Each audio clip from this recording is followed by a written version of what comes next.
बिहार की सियासत में पीके के नाम से मशहूर प्रशांत किशोर अब मुस्लिमों को रिझाने में जुटे हैं। वो सीमांचल में जनसुराज का सूरज उदय करवाना चाहते हैं। मंच से कह रहे हैं, मुसलमान भाइयों, बीजेपी से नहीं, अल्लाह से डरो। और वैसे भी सीमांचल में घूम रहे हैं, मुस्लिम बहुल इलाकों में अपनी जमीन तलाश रखे हैं। कह रहे हैं कि 3% वाला डिप्टी सीएम, लेकिन 18% वाला क्या? दरअसल बिहार में मुस्लिम मतदाताओं का जबरदस्त बोलबाला है। आबादी की अगर हम बात करें तो आबादी 17.7% है, अगर हम इनकी आबादी की बात करें। साथ ही साथ कई सीट्स जिनमें ये निर्णायक भूमिका निभाते हैं। मसलन कितना, अगर हम इसको कन्वर्ट करें तो 50 से 70 विधानसभा सीटें हैं जहां पर ये निर्णायक भूमिका अदा करते हैं। अगर हम फटाफट से ग्राफिक्स चेंज करें तो आपको बताएं कि कितना ये परसेंटेज जो है, अगर हम सीटों में इनको कन्वर्ट करें तो वो कितना होता है। जहां का मुस्लिम मतदाता है वो चुनावी खेल बना भी सकता है तो बिगाड़ भी सकता है। खासतौर पर सीमांचल और मिथिलांचल की कई सीट्स जिन पर मुस्लिम वोटर निर्णायक भूमिका में है।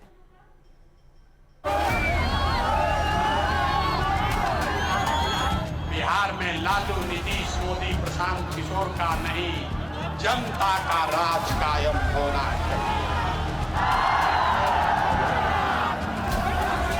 अब विकास की जब बात होगी तो किसी एक परिवार या एक नीतीश कुमार की विकास की बात नहीं होगी। सरकार आने के बाद इतनी कड़ी सजा मिलेगी, इतनी कड़ी सजा मिलेगी। अरे तेजस्वी को एक मौका यानी नौकरी पक्का।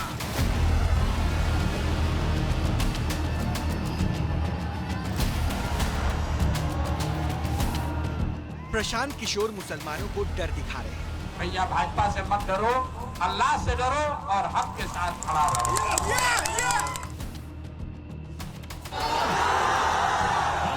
ओवैसी मुसलमानों को हिस्सेदारी का गुणा गणित समझा रहे हैं। जब 3% उप मुख्यमंत्री बन रहा है तो तुम क्या कर रहे हो वहां पर बैठकर? तुम सिवाय खव्वाली के कुछ नहीं कर सकते वहां पर तेजस्वी के दरबार में।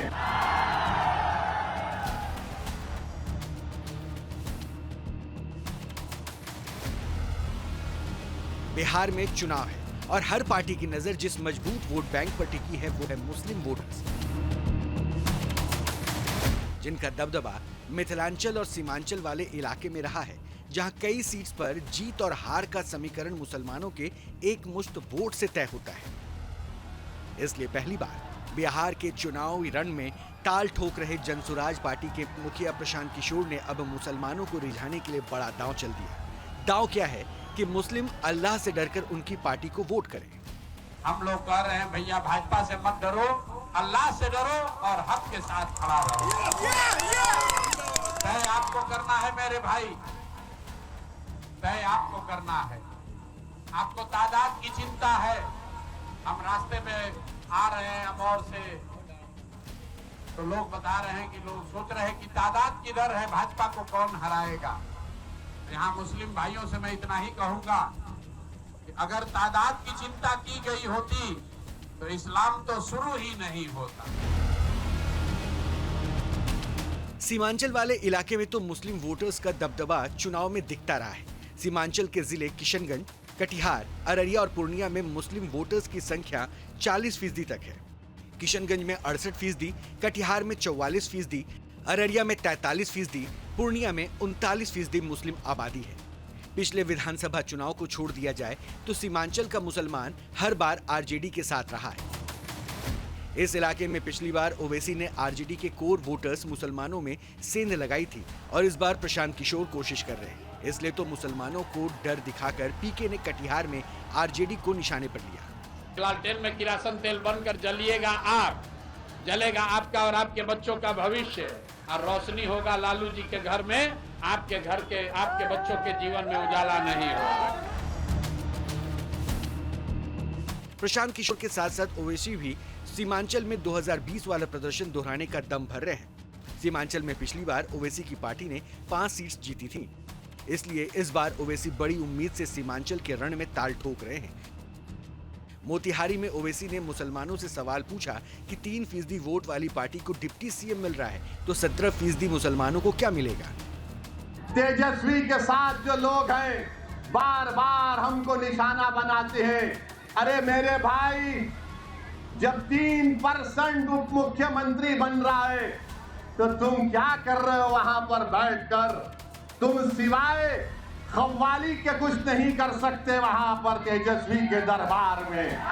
बताओ क्या हासिल करोगे तुम? ओवैसी का इशारा तेजस्वी यादव की तरफ था, जिन्होंने मुकेश सहनी को डिप्टी सीएम के तौर पर प्रोजेक्ट किया। सहनी की पार्टी वीआईपी का बिहार में वोट बैंक 3% के करीब है। वहीं ओवैसी ने आरजेडी के जंगल राज को भी निशाने पर लिया। बिहार में नीतीश कुमार की 20 साल की सरकार और 15 साल की राजद की लालू परिवार की सरकार, वो पहला जंगल राज था, ये दूसरा जंगल राज चल रहा है। इन दोनों जंगल राज से बिहार को छुटकारा दिलाना।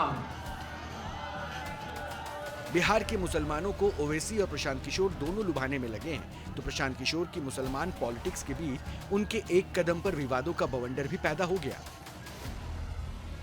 चुनावी अभियान के दौरान प्रशांत किशोर ने बाबा कपिलेश्वर स्थान मंदिर में महादेव की पूजा अर्चना की। मंदिर के गर्भगृह में वो अपने साथ बेनीपट्टी के उम्मीदवार मोहम्मद परवेज आलम को भी ले गए। इसलिए हिंदू संगठनों को ये नागवार गुजर रहा है और उनकी कथनी और करनी पर सवाल उठाए जा रहे हैं। प्रशांत किशोर ने सीमांचल इलाके में काफी मेहनत की। बिहार में बदलाव के साथ मुसलमानों के हालात बदलने का भी दम भर रहे हैं। ऐसे में देखना है कि सीमांचल का मुसलमान प्रशांत किशोर के वायदों और दावों पर कितना भरोसा करता है।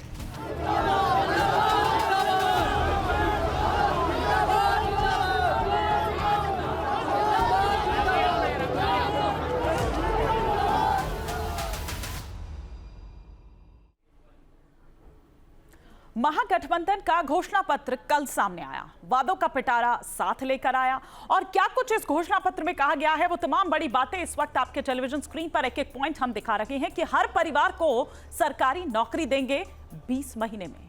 कैसे देंगे ये नहीं बताया। 200 यूनिट बिजली भी फ्री मिलेगी। वक्फ संशोधन, जैसा कि उन्होंने पहले ही कह दिया था कि कूड़ेदान में फेंक देंगे जब आएंगे तो इस पर रोक लगाई जाएगी, ये इसमें मेंशन किया गया था।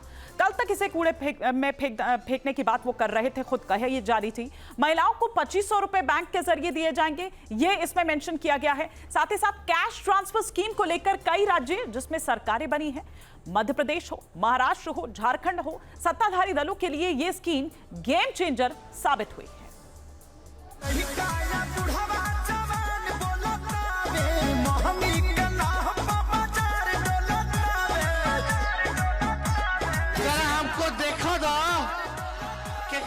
नौकरी चाहिए।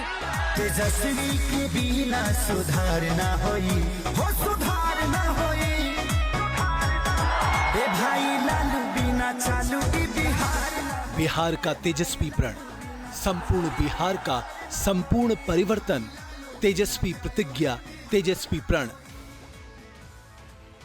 ये बिहार में महागठबंधन का घोषणा पत्र है। ये बिहार चुनाव के लिए महागठबंधन के वादों और इरादों का नारा है, जिसके साथ आरजेडी नेता तेजस्वी यादव की लीडरशिप में महागठबंधन चुनावी रण में बिहार को विकसित बनाने के प्रण के साथ उतरा है। कि जब भी कोई बिहारी ठान लेता है तो उसको पूरा करता है, और हम सब लोग नौजवान हैं, नए सोच के हैं, बिहारी हैं, और बिहार को अव्वल राज्यों में हम देखना चाहते हैं, विकसित बिहार देखना चाहते हैं। बिहार विधानसभा चुनाव के लिए महागठबंधन ने घोषणा पत्र जारी कर दिया है। आरजेडी नेता तेजस्वी यादव ने घोषणा पत्र में जनता से कई बड़े वादे किए हैं।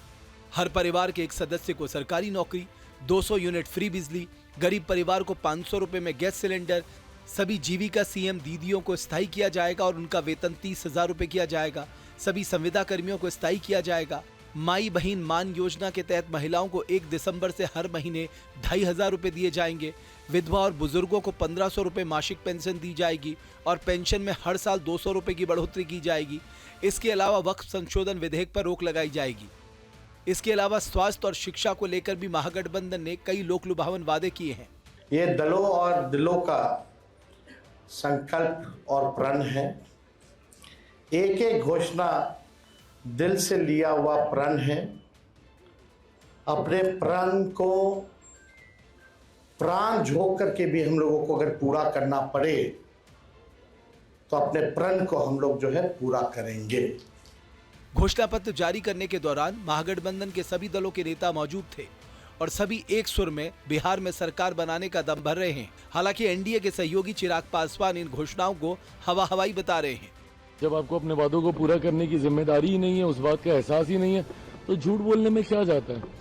अभी तो इन्होंने शुक्र कीजिए कि परिवार में एक सरकारी नौकरी बोली है। झूठ बोलने पर अगर ये लोग आ जाएं तो हर एक व्यक्ति को सरकारी नौकरी बोल देंगे कि 14 करोड़ बिहारियों को हम लोग सरकारी नौकरी दे देंगे। झूठ बोलने में ये लोग इतने माहिर हैं। आज की तारीख में हम लोग को जाके कहीं पे बताने की जरूरत नहीं पड़ रही है किसी भी बिहारी को कि भैया कहाँ से दीजिएगा, पैसा कहाँ से आएगा, आपके पास राजस्व कहाँ से अर्जित कीजिएगा। ये किसी को बताने की जरूरत नहीं है, सबको पता है कि ये संभव नहीं है और ये झूठे वादे ये लोग कर रहे हैं। महागठबंधन ने मैनिफेस्टो में खासतौर पर युवाओं, गरीबों और महिलाओं पर फोकस किया है। अब इंतजार एनडीए के घोषणा पत्र का है।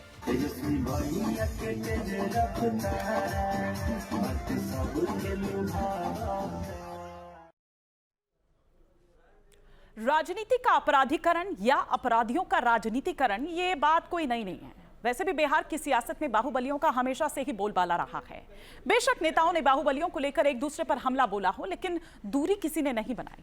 ऐसी ही एक सीट है वैशाली की लालगंज सीट, जिस पर मुन्ना शुक्ला के परिवार का दबदबा रहा है। हालांकि पिछली बार यहां बीजेपी ने जीत का परचम लहरा दिया था, लेकिन अब क्या है? लालगंज सीट की अगर बात करें तो यह है क्या, आइए हम यहां पर आपको बताते हैं। ये दरअसल वैशाली जिले में आती है और इस जिले में विधानसभा की 8 सीटें हैं।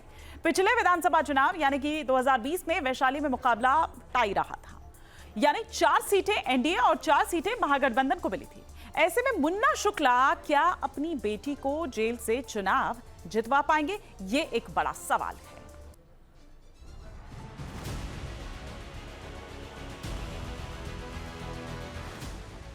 वैशाली, जिसने विश्व को सबसे पहले गणतंत्र का ज्ञान करवाया,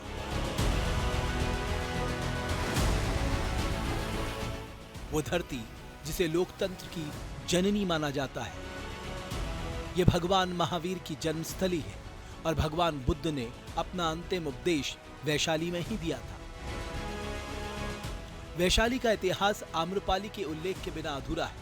आम्रपाली बौद्ध काल में वैशाली के वज्जी संघ के लिच्छवी राजवंश की नित्यांगना थी, जो आगे चलकर भगवान बुद्ध की शिष्या बन गई और वैशाली में रहकर बौद्ध धर्म के प्रचार प्रसार में रम गई। उस वैशाली की आज चर्चा की वजह है बिहार में होने जा रहे विधानसभा चुनाव और वैशाली जिले की एक सीट, और ये सीट है लालगंज, जो चुनावी संग्राम में सबसे ज्यादा चर्चित सीट बन गई है। इसकी वजह है आरजेडी उम्मीदवार शिवानी शुक्ला। शिवानी शुक्ला कौन है और क्यों 28 साल की ये प्रत्याशी इतनी हाई प्रोफाइल मानी जा रही है? तो जरा इस चेहरे को देखिए। ये बाहुबली विजय कुमार शुक्ला उर्फ मुन्ना शुक्ला है, जिसके बारे में कहा जाता है कि एक ऐसा दौर था जब मुन्ना शुक्ला की मर्जी के बिना इस इलाके में पत्ता तक नहीं हिलता था। लालगंज से चुनाव लड़ रही शिवानी शुक्ला बाहुबली मुन्ना शुक्ला की बेटी है, जिसने ब्रिटेन के लीड्स विश्वविद्यालय से LLM की डिग्री ली है। उनका मुकाबला बीजेपी के सिटिंग एमएलए संजय कुमार सिंह से है। लोकतंत्र की जननी वैशाली जिले के लालगंज विधानसभा क्षेत्र के भीतर, लालगंज विधानसभा क्षेत्र का इतिहास लंबे समय से बाहुबल और अपराध से जुड़ा रहा है। लालगंज विधानसभा क्षेत्र में या ये कहीं क्या कि राजनीति में बाहुबलियों का प्रभाव रहा है, लेकिन इस बार बाहुबली मुन्ना शुक्ला की बेटी शिवानी शुक्ला आरजेडी से या ये कहें कि महागठबंधन से चुनावी मैदान में, जो हाल में ही लंदन से पढ़कर लौटी हैं और उनके सामने ताल ठोक रहे हैं भारतीय जनता पार्टी के प्रत्याशी संजय सिंह। इस बार क्या है लालगंज का सियासी मिजाज और जनता किससे बनाएगी लालगंज का लाल?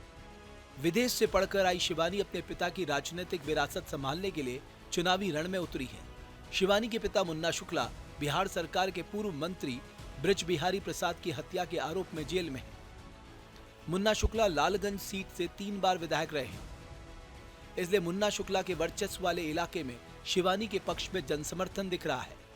कहाँ के रहने वाले हैं कुंदन? यही लालगंज से। लालगंज। तो ये बताइए लालगंज में क्या मिजाज है, क्या मुद्दा है, लोग क्या सोच रहे हैं इस बार? इस बार लोग सोच रहे हैं बदलाव चाहता है, मतलब यहाँ इस बार चेंज करना है। अब यहाँ नया है, एडवोकेट है, लंदन से पढ़ के आई हुई है और यहाँ की बेटी भी है शिवानी शुक्ला, उसको इस बार लोग जिताना चाहता है। शिवानी शुक्ला को जिताना चाहते हैं, क्यों जिताना चाहते हैं भाई? वो तो बाहुबली की बेटी है। बाहुबली ठीक है, बाहुबली है, लेकिन बाहुबली है तो उनके साथ जनता का प्यार इसलिए बाहुबली है। कुमार क्या करते हैं? सर अभी तो पढ़ाई करते हैं। बड़ी देर से हमको आप देख रहे थे सर, ये चैनल के बारे में देख रहे थे, कौन चैनल पे आ रहा है। न्यूज़ नेशन पे आएंगे आप? इस बार जो है बदलाव के मूड में है। हालांकि बिहार में एनडीए सरकार आने वाली है पूर्ण रूप से, लेकिन लालगंज की जनता इस बार संजय सिंह को नकारने की काम कर रही है। यानी आप चाहते हैं कि कैंडिडेट आरजेडी का जीते और मुख्यमंत्री नीतीश कुमार? अगर एनडीए का सरकार रहेगा और कोई अगर क्षेत्र में विकास, लेकिन बीजेपी तो नहीं कह रही है ना कि नीतीश कुमार ही मुख्यमंत्री बनेंगे, उससे भी उनके नेतृत्व की बात कर रही है। चुनाव में बहुत कुछ अभी उलट पुलट होने वाला है, आप इंतजार कीजिए। गठबंधन इधर से उधर भी होने वाला है। क्या होने वाला है? बहुत कुछ होने वाला है। पिछले 25 साल में 10 साल तक लालगंज सीट पर मुन्ना शुक्ला परिवार का कब्जा रहा। साल 2000 में मुन्ना शुक्ला निर्दलीय लड़ इस सीट को जीत चुके हैं। इसके बाद फरवरी 2005 में एलजेपी और अक्टूबर 2005 पे हुए चुनाव में उन्होंने जेडीयू के टिकट पे चुनाव जीता। 2010 के चुनाव में मुन्ना शुक्ला की जगह उनकी पत्नी अन्नू शुक्ला जेडीयू के टिकट पर विधानसभा पहुंची। इस बार शिवानी शुक्ला यहाँ चुनावी रण में हुंकार भर रही हैं। किन मुद्दों पे आपको वोट दिया जाए?